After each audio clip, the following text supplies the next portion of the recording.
ایک مرتبہ سلطان الہند عطائے رسول خواجہ غریب نواز رحمتاللہ تعالی اپنے تمام مریدوں کو جمع کر کے ان کی تربیت فرما رہے تھے، یعنی مریدوں کا حلقہ لگا ہوا تھا اور سیدنا خواجہ غریب نواز رحمتاللہ تعالی بیٹھے ہوئے مریدوں کی تربیت کر رہے تھے کہ اچانک اس زمانے کا امیر کبیر تاجر اس محفل میں آتا ہے اور آنے کے بعد وہاں موجود تمام لوگوں کو ایک نظر دیکھتا ہے۔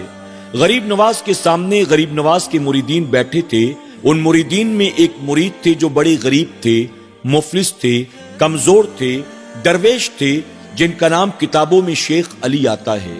جیسے اس تاجر نے شیخ علی کو دیکھا، اس نے آؤ دیکھا نہ تاؤ آگے بڑھ کر شیخ علی کے گریبان کو پکڑ لیتا ہے۔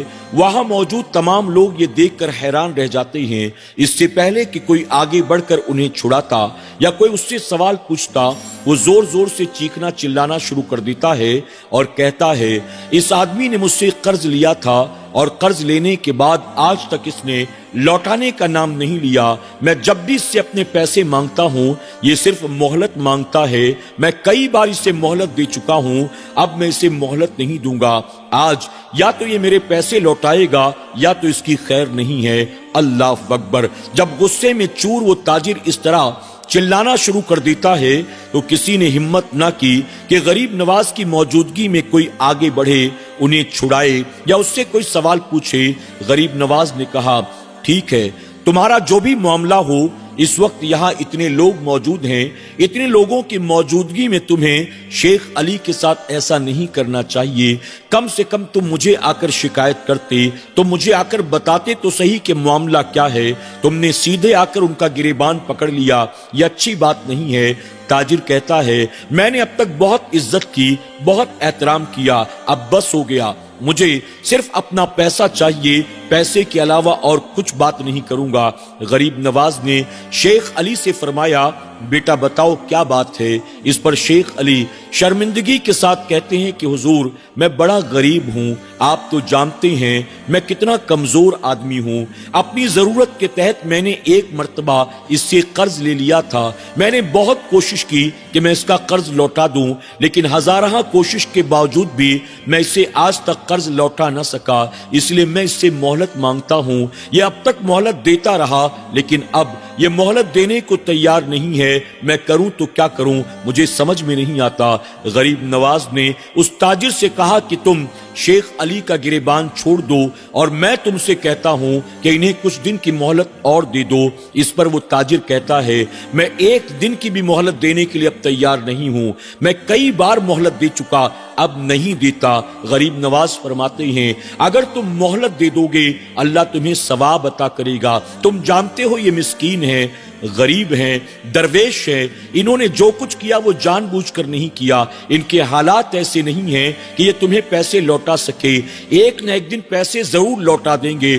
غریب نواز نے اسے سمجھانے کی بہت کوشش کی، لیکن وہ تاجر غصے میں اتنا چور تھا کہ کوئی بات سننے کو تیار نہیں۔ آخرکار جب غریب نواز نے دیکھا کہ ساری کوششیں ناکام رہیں اور وہ کوئی بات سننے اور ماننے کو تیار نہیں ہے، غریب نواز نے اپنی چادر کو زمین پر بچھا دیا اور بچھانے کے بعد آپ نے اپنی جیب میں ہاتھ ڈالا۔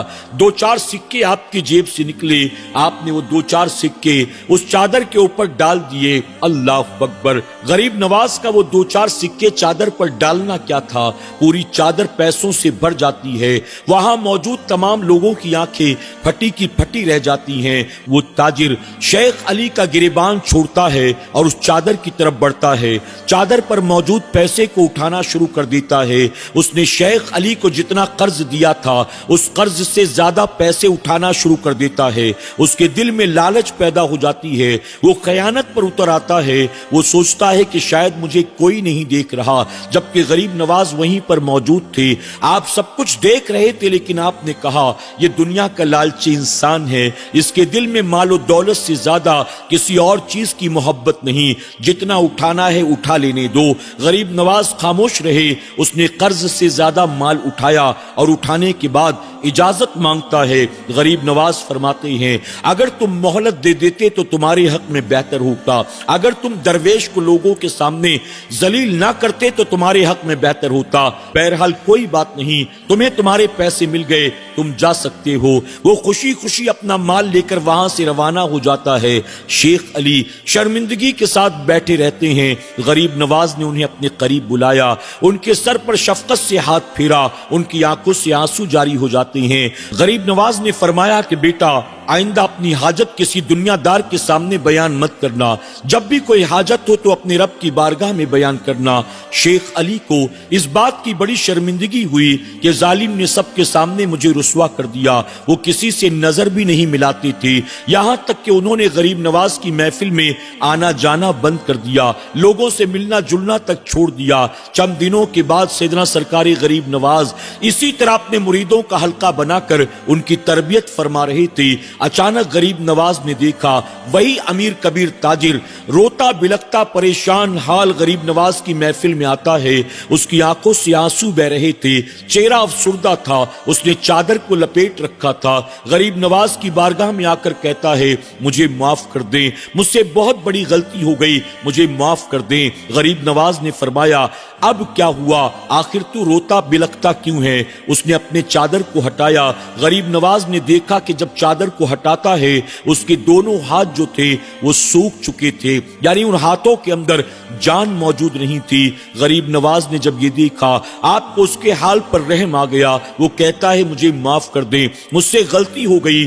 دراصل شیخ علی کو میں نے جتنا قرض دیا تھا میں نے قرض سے زیادہ مال آپ کی چادر سے اٹھایا، اسی وجہ سے لگتا ہے دونوں ہاتھ سوکھ گئے، اللہ نے میری پکڑ کر لی۔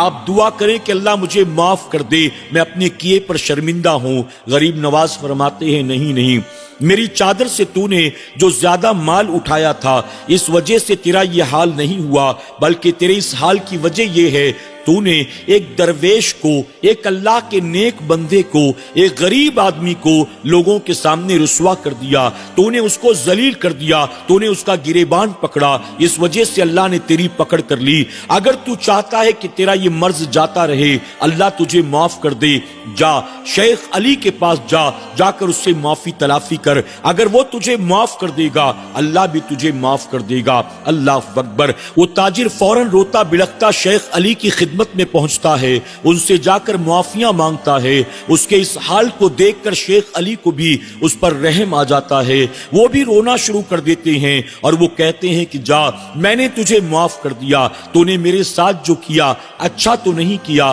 لیکن میں نے تجھے معاف کر دیا۔ اللہ اکبر۔ ناظرین کرام، غریب نواز کی وہ تربیت تھی، غریب نواز نے اپنے مریدوں کو عفو و درگزر کا سبق سکھایا تھا، معاف کرنے کا سبق سکھایا تھا، رحم دلی کا سبق سکھایا تھا۔ یہی وجہ تھی کہ تاجر نے آپ کے مرید کو لوگوں کے سامنے ذلیل کیا لیکن موقع پڑنے پر مرید نے بدلہ نہیں لیا بلکہ معاف کر دیا۔ اللہ تبارک تعالی ہمیں اور آپ کو بھی عفو و درگزر سے کام لینے، رحم دلی سے کام لینے، لوگوں کو معاف کرنے کی توفیق عطا فرمائے۔ اسی طرح غریب نواز نے اپنے مریدوں کو جو نصیحت فرمائی تھی ہمیں چاہیے کہ ہم بھی اس نصیحت پر عمل کریں، اپنی ضروریات، اپنی حاجتیں اپنے رب کے سامنے بیان کریں۔ ہر در پر ہاتھ پھیلانے سے کوئی فائدہ نہیں ہے۔ ہماری ضروریات کو پورا کرنے والا، ہماری بگڑی کو بنانے والا، ہماری حاجتوں کو پورا کرنے والا رب سے بہتر کون ہو سکتا ہے؟ اللہ ہمیں اور آپ کو ایسی کہانیوں سے سبق حاصل کرنے کی توفیق عطا کرے، آمین یا رب العالمین۔